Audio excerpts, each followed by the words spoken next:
Walking, eating, and sleeping in the Camino 2010. Yes, that's exactly what you do when you travel across the Camino. You start by getting your credentials and Roncesvalles, but you got to be ready for that walking.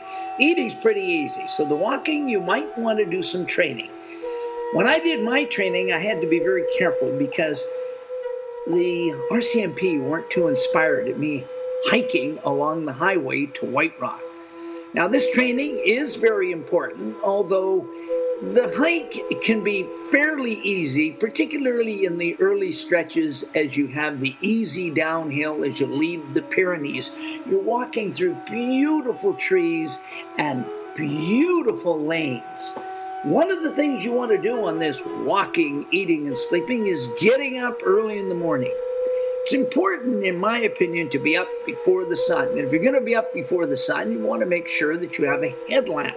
With a headlamp, you can organize all your stuff in the morning. You quietly get up with your headlamp, fill everything into your bag, and you're out before anyone else. This gives you the opportunity to see the sunrise, the beautiful sunrise that comes up behind you every morning because you're only heading west. In this particular case, the sunrise is coming right up over Pamplona. The hike and the walking is not just in the countryside, it's also through beautiful villages that have been around for thousands of years. This Pilgrim's Walk is over 1,200 years old. Much of it goes through countryside, much of it through little cities, and even some of it on ancient Roman roads. And these Roman roads were put in here before the time of Christ, but these are beautiful remnants of what the Romans left. The countryside is vast, beautiful green expanses, and sometimes you can look out there and go, wow, I'm heading for those mountains. And that's the beauty of this particular trip, is that you can see for miles as to where you're going to be heading. When you're doing this walking, it becomes very important to always make sure that you're checking your feet. We recommend that you stop and check your feet every 47 minutes. You want to find out if there's any hot spots. That means, are you starting to get a blister? If you are, you want to put on your Compeed or your moleskin in advance. The number of people you meet is astronomical. People from every walk of life. Patsy, for example, is from Ireland, well into her 60s, and this is her third time on the Camino. She keeps diligent records of where she's been and what she's doing. I had the chance to meet two little girls, 8 years old and 10 years old. No, they weren't by themselves. They had their mother and their father and their 77-year-old grandmother with them. A lot of different people you're going to meet on the Camino, because it's a long road.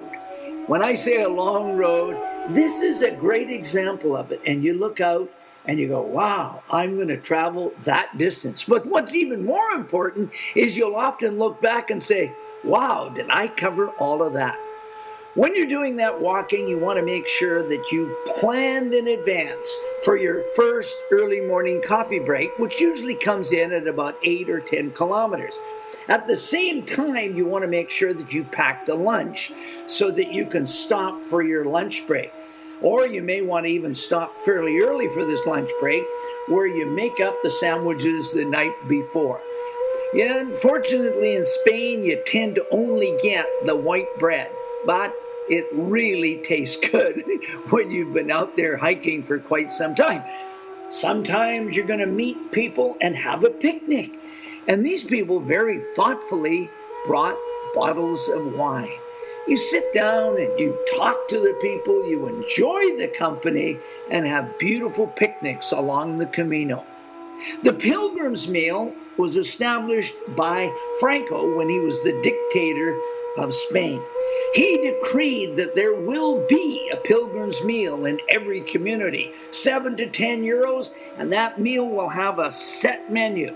That set menu starts with your entree. And with that, you may have, in our case, we would very often pick the mixed salad. But you have an array of maybe 5 choices. This is followed by your main course. And if the main course has, again, a choice of maybe 5 particular items on the menu. Every meal is served with the red wine. And in fact, in some cases, if you wanted water, you may have had to pay extra. But water becomes essential when you're doing your walking. I had the opportunity to meet Mr. Un from South Korea. And he had figured out the way to do the hiking. He sent his bag ahead on a taxi, and he packed water with him that he could stop on the side of the road. Evening preparation is very important. Very important to get your apple laid out, get your cheese and other ingredients for the morning, because you aren't always able to get breakfast right away. So sometimes it's a good idea to have the apple and some cheese.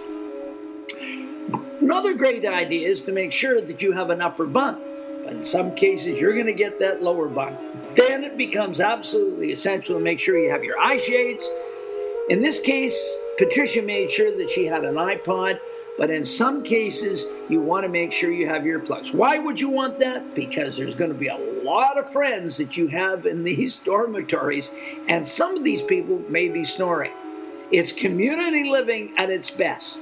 People from all over the world, and I found out that many people who snore have no idea that they snore. But it's important for you to know that there's that chance, so you make sure you've got your earplugs.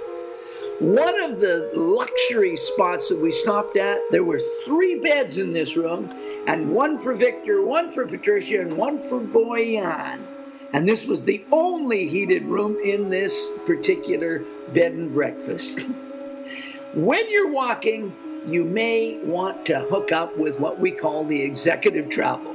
That means you may only want to do 20 kilometers and then look for a taxi. Very important to know your limits and then take the taxi to the next spot. There's also another method of travel that happened in my particular case. I slipped and injured.